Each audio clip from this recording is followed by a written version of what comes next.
Good evening viewers, कैसे हैं आप लोग। स्वागत है आपका शेयर बाजार ज्ञान की एक और वीडियो में। और आज की इस वीडियो में हम बात करने वाले हैं गोदरेज इंडस्ट्रीज लिमिटेड के शेयर के बारे में। गोदरेज इंडस्ट्रीज 681। और ये हफ्ता काफ़ी इंपॉर्टेंट था गोदरेज इंडस्ट्रीज के शेयर के लिए। बहुत ही इंपॉर्टेंट एक क्लोजिंग इसने दिया है वीकली चार्ट्स के ऊपर में।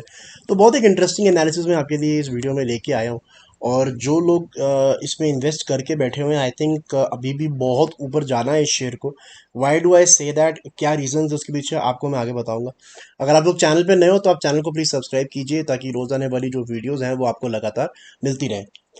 तो देखिए, गॉर्डन इंडस्ट्रीज का जो मेन काम है ना, that is producing oleo chemicals. ठीक है, ये ओलियो केमिकल्स प्रोड्यूस करते हैं। साथ ही साथ में इनका बहुत बड़ा हिस्सा है, प्रोमोटर्स हैं ये गोदरेज एग्रोवेट में, गोदरेज प्रॉपर्टीज में और गोदरेज कंज्यूमर प्रोडक्ट्स में।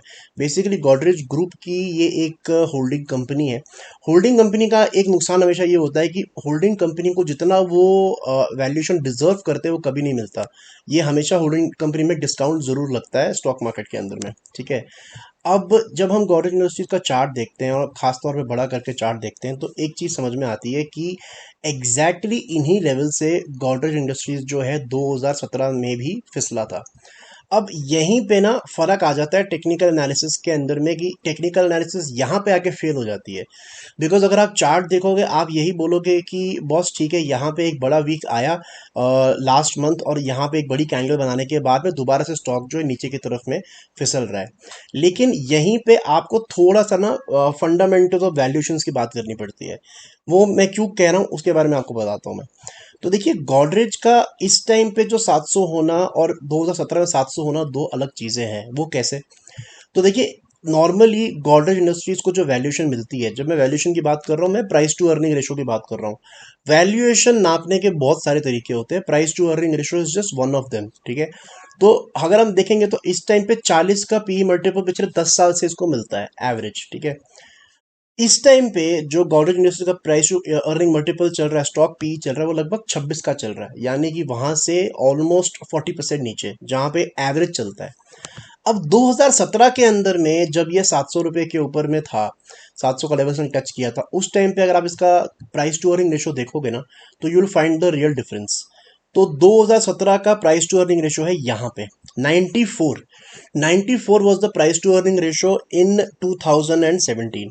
आज कितना है? 26। लेवल सेम है, लेकिन वैल्यूएशन का बहुत बड़ा फर्क है। वैल्यूएशन का फर्क कैसे है? प्रॉफिटेबिलिटी की वजह से। प्रॉफिट लगातार बढ़ा है कंपनी का, लेकिन स्टॉक प्राइस ऊपर नहीं किया। अगर हम 2017 का प्रॉफिट जाके देखेंगे, तो लगभग 450 करोड़ का प्रॉफिट है कंपनी का, नेट प्रॉफिट, बॉटम लाइन की बात कर रहा हूँ मैं।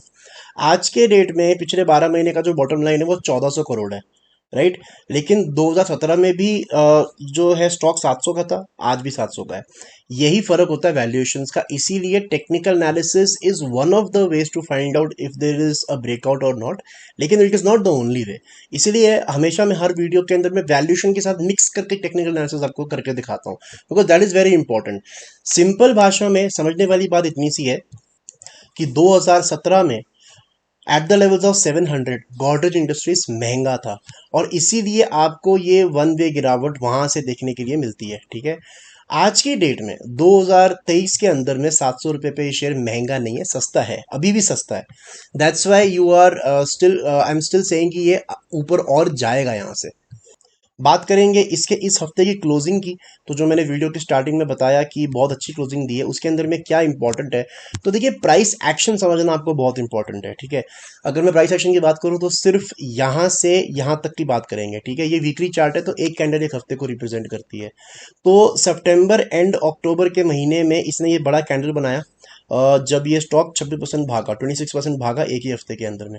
उसके बाद में 3 लगातार रेड कैंडल्स बने, लेकिन एक भी रेड कैंडल इस ग्रीन कैंडल के लो को तोड़ नहीं पाया, उसके करीब भी नहीं पहुंचा। ठीक है, उसके बाद में जो लास्ट रेड कैंडल थी उसको तोड़ के फिर से ग्रीन कैंडल ऊपर बनी। इसका मतलब क्या है? The buyers are still buying. ठीक है, और उसके बाद में जो इस हफ्ते क्लोजिंग दी है, उसने दोबारा से एक रेड कैंडल के हाई को निकाल के क्लोजिंग दी, तो डबल कंफर्मेशन आपको यहाँ पे मिलती है। साथ ही साथ में जो इसका अब सपोर्ट है ना, जो पहले अराउंड द लेवल्स ऑफ 600 था, अब वो उठ के आ गया है यहाँ पे। So this makes a very good stock for risk to reward ratio also, कि अगर किसी ने यहाँ पे निवेश करना है या करना चाहते हैं तो वो आराम से कर सकते हैं, because the stock has good support at these levels also. So level wise भी ये ठीक है, सपोर्ट वाइज भी ये ठीक है, and I think now it is ready to go above 700। ऊपर की तरफ में एज सच कोई टारगेट मैं नहीं कहना चाहता, बिकॉज डेफिनेटली यहाँ पे टेक्निकल लेवल्स पे 700 के ऊपर में रेजिस्टेंस तो है, लेकिन 700 को पार करने के बाद ना ये अनचार्टेड टेरिटरी में चला जाएगा, कहीं जहां तक ये कभी गया नहीं है। So it will be on all time highs. तो मुझे उस टाइम पे ये बोलना बड़ा मुश्किल है कि कहाँ तक जाएगा। हो सकता है 750 जाए, हो सकता है 800 जाए, 850 जाए। सो जो लोगों ने वेट किया है गॉडरेज इंडस्ट्रीज में इतने टाइम तक, आई थिंक 640 का सपोर्ट लगा के आप और वेट कर सकते हो। बढ़िया स्टॉक है, बढ़िया वैल्यूएशन के ऊपर है, और बहुत टाइम से चला नहीं है, तो डेफिनेटली यहाँ से चलने के चांसेस काफ़ी ज़्यादा हाई हैं। तो दोस्तों, ये था मेरा आज का video on Godrej industries. I hope आपको लॉजिक और लेवल्स जो है वो क्लियर आउट हो गए। कोई सवाल है आपका तो आप कमेंट सेक्शन में ज़रूर डालें। मैं मिलूंगा आपसे अपनी अगली वीडियो में, तब तक आप अपना ख्याल रखें। All the best guys.